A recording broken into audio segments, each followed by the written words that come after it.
आइए दोस्तों बात करते हैं कैंसर लगन एंड कैंसर मून से आने वालों के लिए राहु का शतभिषा नक्षत्र में जाना और आपके अष्टम भाव में जाना।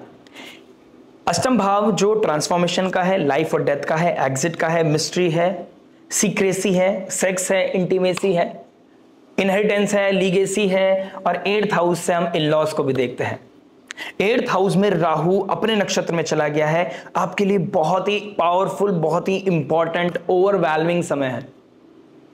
ओवरवेलमिंग क्यों कह रहा हूं? देखिए, अब यहां पर रिसर्च का घर है और राहु अपने आप में मिस्टीरियस है, सडन इवेंट्स लेके आता है। अगर आप रिसर्च फील्ड से जुड़े हुए हैं, आप किस तरह के रिसर्चर हैं, मेडिकल फील्ड से जुड़े हुए हैं, आप साइबर इन्वेस्टिगेशन करते हैं, आप किस तरह की मिस्ट्री अकल्ट से जुड़े हुए हैं, तंत्र से जुड़े हुए हैं, वेलनेस से जुड़े हुए हैं, आप किस तरह की आयुर्वेदा पे प्रैक्टिशनर हैं, आपके लिए बहुत ही सॉलिड समय है। मेरी इंटेंसिटी को देखिए, बहुत इंपॉर्टेंट समय है आपके लिए। और कुछ लोगों के लिए यहां पर 8th हाउस में कैंसर लगन मून सान वालों के लिए तांडव होगा। कुछ लोगों के लिए यहां पर बहुत हैवीनेस फील होगी उनको, क्योंकि अब समय ट्रांसफॉर्मेशन के लिए आ गया है। अब आपकी लाइफ से कुछ चीजें एग्जिट होनी है। अब आपको क्योस को फॉलो करना पड़ेगा, क्योस को फेस करना पड़ेगा। क्योस जब तक लगता है जब हम उससे दूर भागते हैं। अब आप चीजों को अवॉइड नहीं कर सकते, आंखें बंद नहीं कर सकते। जो अब आपकी तरफ आ रहा है, you have to face the fear, and once you will face the fear, शायद फियर फिर कुछ भी नहीं कर पाएगा।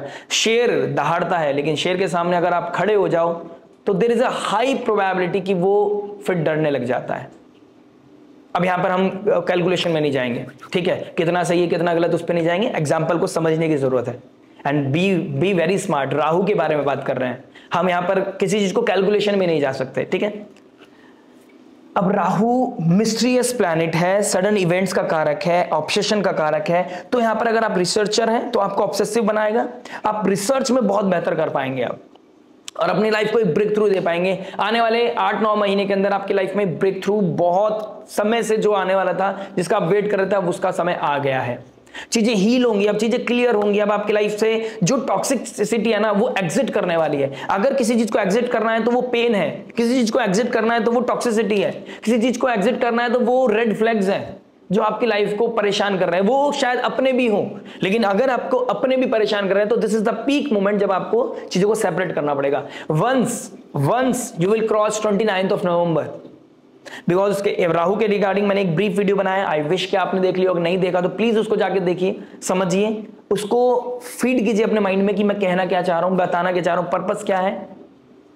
देखिए, 8th हाउस जब चंद्रमा 29th of November को 8th हाउस से क्रॉस करेंगे और शनि को चेस कर रहे होंगे, यानी कि शनि होंगे 0 डिग्री पे, राहु होंगे 19 डिग्री पे, और जब चंद्रमा क्रॉस कर रहे होंगे, वो बहुत पीक मूवमेंट है जब आपकी लाइफ से ट्रांसफॉर्मेशन आएगी। सडन इवेंट्स आपकी लाइफ में होंगे, आप रेस्टलेसनेस भी आपके अंदर आ सकती है, और किसी तरह के सडन इवेंट्स भी आपकी लाइफ में हो सकते हैं।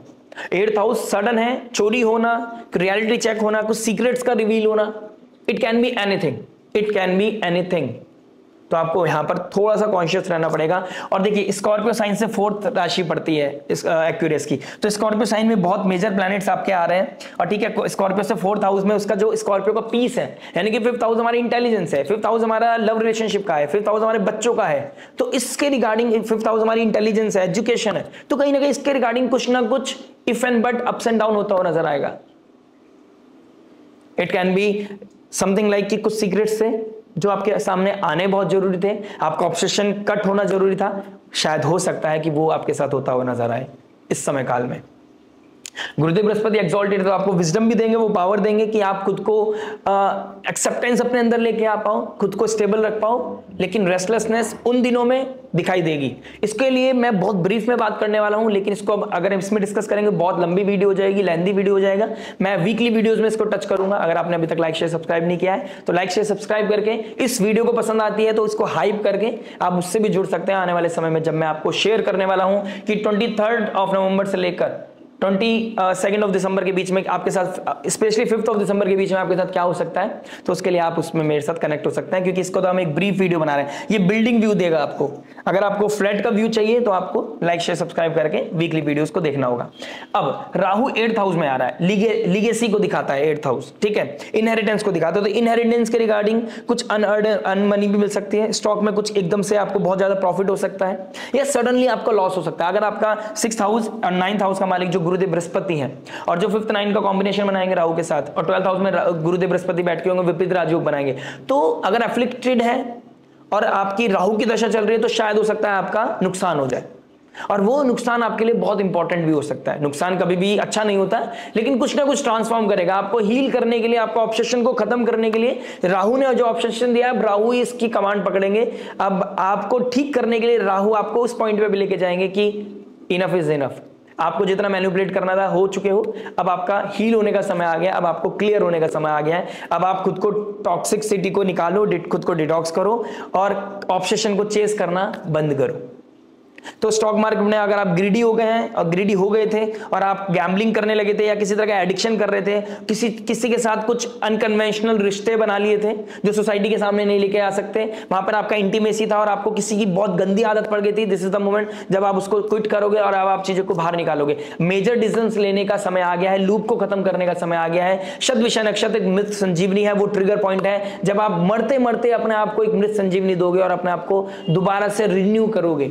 लाइफ और डेथ का घर है, अपने आप को एक नई रीबर्थ देने वाला समय आ गया है।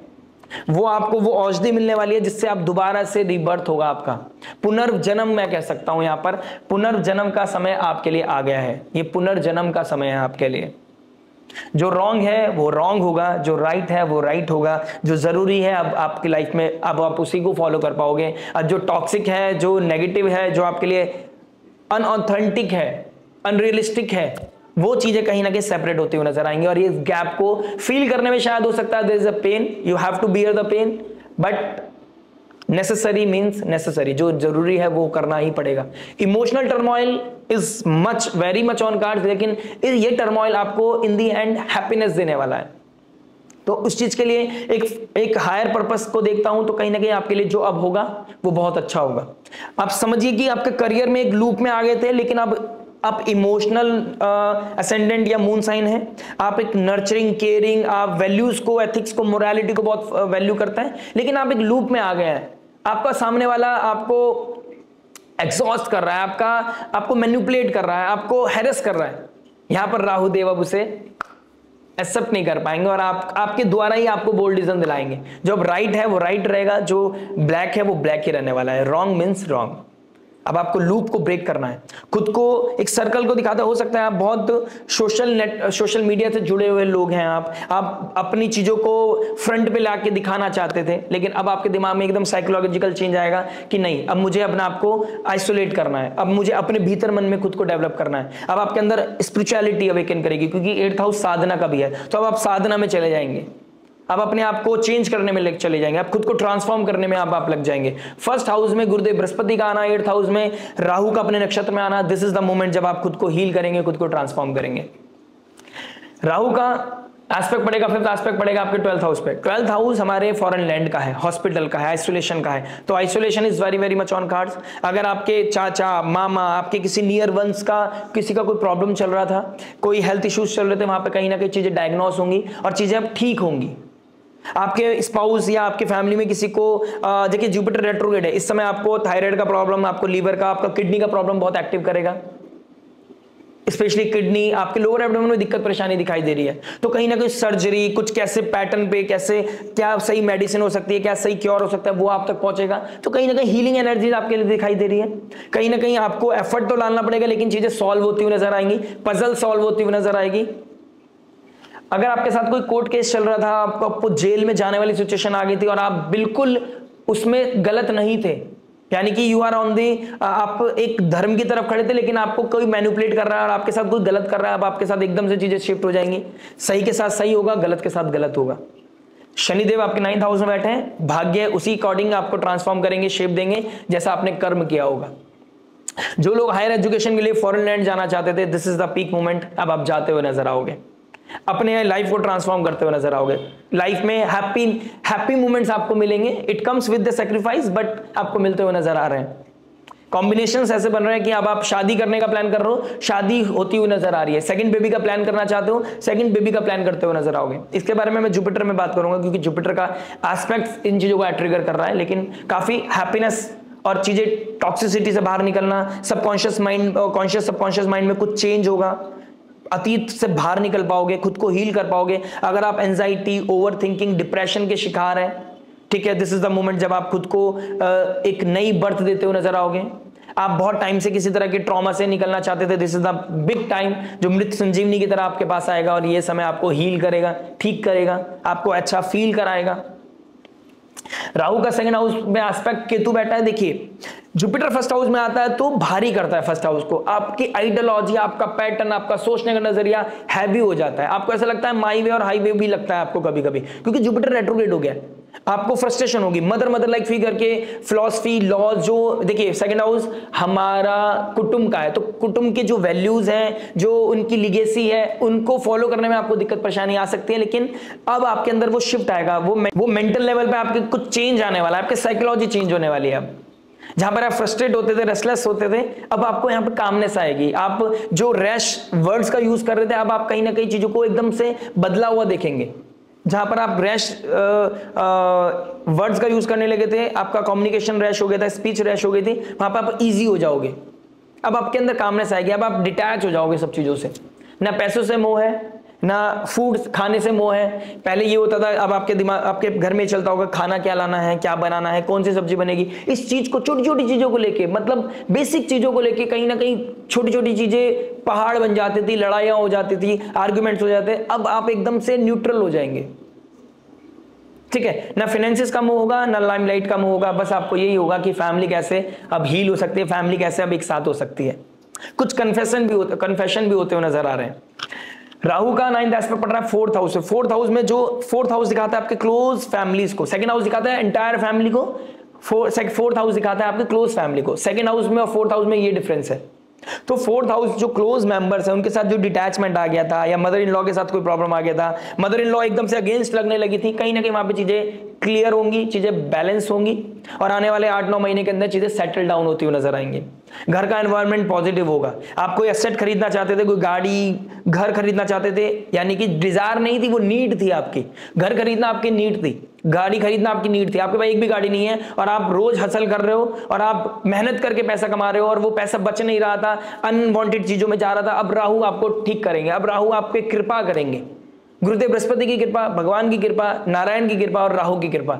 अगर राहु की कृपा हो जाए तो इस कलयुग का आप राजा बन सकते हो। लाइफ को ट्रांसफॉर्म करने का समय आ गया। अगर आपने धर्म का साथ नहीं छोड़ा था तो दिस इज द मोमेंट जब आपको फ्रूट्स मिलेंगे। घर के एनवायरनमेंट को हील करोगे, रियल एस्टेट बना पाओगे, अपने एसेट्स को एक्यूमुलेट कर पाओगे, चीजों को बैलेंस कर पाओगे, अपनी लाइफ में हैप्पीनेस फील कर पाओगे। तो कुछ पेशेंस का अब फ्रूट्स मिलने वाले हैं और कुछ और थोड़ा सा अपने पैटर्न को ब्रेक करके, चीजों को ठीक करके अपनी इमोशनल वेलबींग को ठीक कर पाओगे, पीस फील कर पाओगे। जो वो लोग घर जाना चाहते थे, अपनी मदर से मिलना चाहते थे, उन लोगों का मदर से कनेक्शन बिल्डअप होगा। उनको एहसास होगा मदर कितनी इंपॉर्टेंट है। मदर के साथ ही लड़ रहे थे और मदर के साथ ही इंपॉर्टेंस फील करेंगे मदर की। अब कहीं ना कहीं चीजें बहुत मेजर लेवल पे ट्रांसफॉर्म होने वाली हैं, जो बाद में आपको सेलिब्रेशन देगी, आपको हैप्पीनेस देगी, पीसफुल मोमेंट्स देंगी। तो this is the best time to evolve yourself spiritually. This is the best time to evolve yourself material level पे भी। आप अपने आप को बेस्ट आउटपुट निकाल पाओगे, अपने पोटेंशियल का सही इस्तेमाल कर पाओगे, खुद को ट्रांसफॉर्म कर पाओगे, खुद को हील कर पाओगे और अपनी साधना को भी फॉलो कर पाओगे। क्योंकि आज करते हैं कल करते हैं वाली सिचुएशन अब आपकी खत्म होने वाली है। This is the best moment. अपनी एंटायर लाइफ को चेंज करने का समय आ गया है, अपने पैटर्न को चेंज करने का समय आ गया है, अपने लूप को खत्म करने का समय आ गया है और जो इंपॉर्टेंट है, जो नेसेसरी है, वो कहीं ना कहीं फॉलो करने का समय आ गया।